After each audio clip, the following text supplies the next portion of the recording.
Salam, nə var, nə yox? Bir pasiyentim mənimlə əlaqə saxladı, daha çox məlumat istədi və sadə bir sual verdi. Dedi ki, sizdə seçim var. Yaxşı, daha yaxşı, ən yaxşı. Mən də dedim, bəli, gəlin bunu bu cür təqdim edin. Mən adətən pasiyentlərlə bu mövzuda belə danışıram. Yaxşı, daha yaxşı, ən yaxşı.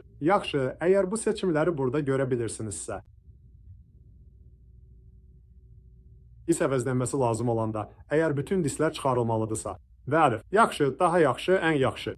Ortada münasib qiymətlərə. Ən bahası budur. Birinci seçim ust və alt protezlər.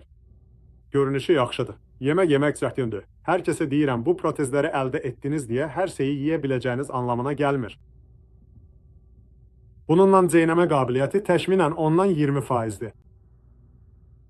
Ortaya keçəndə bu daha yaxşıdır. Mən istəyirəm ki, pasiyentlərim üçün ən azı bu minimum olsun. Alt hissədə birləşdirici xüsusiyyət. İnsanlar alt protezdən nifrət etdikləri üçün o, boz və qeyri-sabitdir.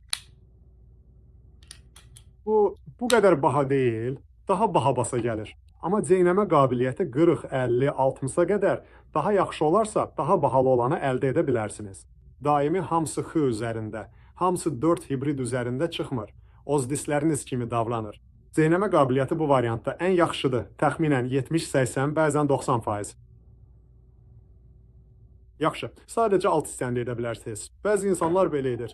Yəni yaxşı, daha yaxşı, ən yaxşı, ortada isə münasib qiymətlidir. Ən bahası. Bu variantda bizdə protezi $400 əldə edə bilərsiniz. Yəni həm ust, həm alt ucun 1000-2000 civarında xərcləyəcəksiniz, hansı səviyyə və keyfiyyəti seçməyinizdən asılı olaraq. Alt hissədə birləşdirici xüsusiyyət. Sadəcə alt hissə ucun, yəni birləşdirici olan hissə təxminən 6000-ə basa gəlir. Yalnız alt hissə. Əgər yalnız alt disləri daimi çıxmayan şəkildə edirsinizsə, bu 19000-ə basa gəlir. Demək olar ki, bir maşının qiymətidir. Bahalıdır, amma yeməyi sevirsinizsə, sosial tədbirlərdə, sukranlıq, yeni il kimi bayramlarda hamı ilə birlikdə yemək istəyirsinizsə, başqaları kimi rahat yemək istəyirsinizsə, bu variantı seçməlisiniz. Yenə də yaxşı, daha yaxşı, ən yaxşı oldu. Təşəkkür edirəm. Ümid edirəm kömək olurum.